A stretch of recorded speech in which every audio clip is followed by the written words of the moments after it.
ಈ ಒಂದು ವಿಷಯದಲ್ಲಿ ಅವ್ರನ್ನ ಬಂಧನ ಮಾಡುವವರೆಗೂ ಕೂಡ ಹೋರಾಟಗಳನ್ನು ರಾಜ್ಯಾದ್ಯಂತ ಯಾವ ರೂಪದಲ್ಲಿ ಮಾಡಬೇಕನ್ನೋದಕ್ಕೆ ಕಂಪ್ಲೀಟ್ ಪ್ಲಾನಿಂಗ್ ಆಗ್ತಾ ಇದೆ.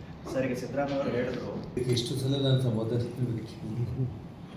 ಒಂದೇ ಒಂದು ವಿಷಯ ನಾನು ಹೇಳಿದೆ, ಅವರು ರಾಜ್ಯದ ಮುಖ್ಯಮಂತ್ರಿಗಳು ಮಧ್ಯಾಹ್ನ 2:15 ನಮ್ಮ ಕಾಂಪೌಂಡ್ ಒಳಗೆ ಬ್ಯಾನರ್ ಇದ್ದಿದ್ದನ್ನು ನಾನು ಅಧಿಕೃತವಾಗಿ ಪೊಲೀಸರಿಗೆ ನಾನು ಮಾಹಿತಿ ಕೊಟ್ಟು ಪೊಲೀಸರನ್ನೇ ಕರೆಸಿ ಪೊಲೀಸರ ಸಮಕ್ಷಮದಲ್ಲಿ ಪೊಲೀಸರೇ ಅದನ್ನು ತೆರವುಗೊಳಿಸಿ ಅವರು ಇಲ್ಲಿಂದ ಹೊರಟಿದ್ದು. ಅದಾದಮೇಲೆ ಎಲ್ಲ ಇನ್ನು ಇಶ್ಯೂ ಏನಿದೆ ಅಂತೇಳಿ ನಾವು ಅಂದ್ಕೊಂಡಿದ್ದೆ. ಯಾಕೆಂದರೆ ಇವಾಗ ಒಂದು ಬ್ಯಾನರ್ ವಿಷಯದಲ್ಲಿ ಅಂತೇಳಿ ಅವರು ಅದನ್ನು ದಿಕ್ತಪ್ಪಿಸೋ ಪ್ರಯತ್ನ ಮಾಡೋದು ಬೇಡ. ಇಲ್ಲಿ ಒಬ್ಬ ಶಾಸಕರ ಮೇಲೆ ಫೈರಿಂಗ್ ಆಗಿರುವಂಥದ್ದು ಇವತ್ತು, ಅಂದರೆ ನಮಗೆ ನಿನ್ನೆ ಬೆಳಕಿಗೆ ಬಂದಿರುವಂಥ ಒಂದು ವಿಷಯದಲ್ಲಿ ಶ್ರೀರಾಮುಲವ್ರನ್ನೇ ಮುಗಿಸ್ಬಿಡ್ಬೇಕು ಅನ್ನುವಂಥ ಒಂದು ಹುನ್ನಾರ.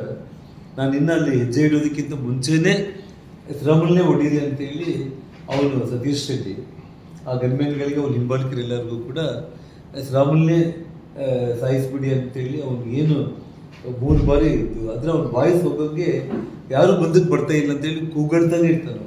ಫಸ್ಟು ಇವ್ನು ಸಿಕ್ಕಿದ್ದಾನೆ ಅವನೇನು ಬ್ಯಾಡ್ರ ನಾಯಕನು ಹಾಕಿರಿ ಅಂತೇಳಿ ಅವನೇನು ಹೇಳ್ತಾ ಇದ್ದೀನಲ್ಲ, ಇದು ಬ್ಯಾನರ್ ವಿಷಯನ ಅಲ್ಲ. ಇದು ಬ್ಯಾನರ್ ವಿಷಯಕ್ಕೆ ನಾನೊಂದು ವಿಷಯ ಹೇಳ್ತಾ ಇದ್ದೀನಿ. ಮಧ್ಯಾಹ್ನ 2:15